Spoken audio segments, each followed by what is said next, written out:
Hello viewers, আপনারা দেখছেন Bangla medicine YouTube channel. আর আপনাদের সম্মুখে আমি আলমগীর।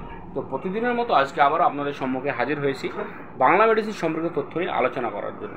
তো আজকে যে মেডিসিনটি নিয়ে আলোচনা করতে চলেছি সেটি হলো একটি প্রদাহনাশক ঔষধ, অর্থাৎ ইটোসাইনেমার। তো এই ইটোসাইনেমার আমাদের শরীরে কীভাবে কাজ করে, কতটা কাজ করে, এর সাইড এফেক্ট কী রয়েছে, এর আন্তঃবিক্রিয়া কী রয়েছে, সেটা নিয়ে আজকে আলোচনা করতে চলেছি। তো ভিডিওটি স্কিপ না করে সম্পূর্ণ দেখতে থাকুন। তো এই ইটোসাইনেমার যেটি দুটি কম্পোজিশনের সমন্বয়ে তৈরি হয়েছে। এতে রয়েছে ইটোরিকক্সিব 60 mg ও থিওকলচিকোসাইড 4 mg, যেটি তৈরি করেছেন সান ফার্মা ল্যাবরেটরিজ। তো এই ইটোরিকক্সিব হলো একটি non steroid anti inflammatory drugs ও থিওকলচিকোসাইড হলো মাসল রিল্যাক্স অ্যানালজেসিক্স। তো এই দুটি মেডিসিন বা দুটি কম্পোজিশন সমন্বয়ে তৈরি হয়ে আমাদের শরীরের প্রদাহকে কীভাবে দমন করে, এর কতটুকু দমন করে, সে বিষয় নিয়ে আজকে আলোচনা করতে চলেছি। তো এই ইটোসাইনেমার বিশেষ করে প্রদাহকে দমন করে, অর্থাৎ ব্যথাকে নাশ করতে সাহায্য করে। যেমন রিউমাটয়েড আর্থারাইটিস, অস্টিও আর্থারাইটিস, আমবাত, গেটেবাত, এছাড়াও স্পন্ডিলাইসিসের মতো সমস্যাকে দমন করতে সাহায্য করে।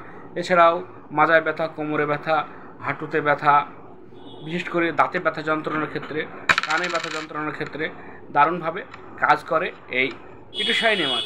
এছাড়াও দেখা যাচ্ছে কি হয়, ইউরিক অ্যাসিডের ব্যথা বা ইউরিক অ্যাসিড অনেক বেড়ে গেলে এই মেডিসিনটি প্রয়োগ করলে অতি সহজেই মানবদেহের ইউরিক অ্যাসিড কমে যায়। বা যাদের অনেক দিনের পুরনো চোট লাগা ব্যথা রয়েছে, সেক্ষেত্রে এই মেডিসিনটি গ্রহণ করায়। এছাড়াও কি হয়, মাসল রিল্যাক্স বা পেশিতে যদি কারো প্রদাহ হয়, সেক্ষেত্রে এই মেডিসিনটি ব্যবহার করলে ভালো কাজ করে। তো এই মেডিসিনটি গ্রহণ করার কিছু নিয়ম রয়েছে বা ডোজ বা মাত্রা রয়েছে। তো এই মেডিসিনটি বিশেষ করে ডাক্তারবাবুরা 18 বছরের পর একটি ট্যাবলেট রাত্রি খাওয়ার পর দিয়ে থাকেন। তো যাদের ক্ষেত্রে প্রদাহ খুব বেশি, অতি সহজে কমতে চায় না, তাদের ক্ষেত্রে ডাক্তারবাবুরা 2টি করে দিয়ে থাকেন। তো এই মেডিসিনটি গ্রহণ করলে বেশি করে গ্রহণ করলে কিছু সাইড এফেক্ট দেখা যায়, যেমন বমি ভাব, মাথা ঘোরা, মাথা ধরা, মাথা যন্ত্রণা, এছাড়াও বমি হতেও দেখা যায়। এছাড়াও পেট ব্যথা, পেটের যন্ত্রণা ও পেট জ্বলা ও ডায়রিয়ার মতো সমস্যা আমরা দেখতে পারি। এছাড়াও খুব বেশি প্রয়োগ করলে কী হয়, কিডনির সমস্যা হতে পারে। তো এই মেডিসিনটি প্রয়োগ করার কিছু সাবধানতা রয়েছে। যাদের বিশেষ করে আলসারের সমস্যা রয়েছে বা কিডনির সমস্যা রয়েছে, লিভারের সমস্যা রয়েছে বা হার্টের মতো সমস্যা রয়েছে, তারা এই মেডিসিনটি গ্রহণ করার আগে, এবং স্তন্যদানকারী মাতা ও গর্ভবতী মহিলারা এই মেডিসিনটি গ্রহণ করার আগে অতি অবশ্যই ডাক্তারবাবুর শরণাপন্ন হবেন ও ডাক্তারবাবুর সঙ্গে আলোচনা করে এই মেডিসিনটি প্রয়োগ করবেন।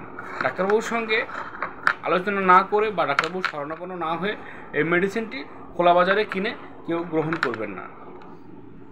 ধন্যবাদ, ভালো থাকবেন।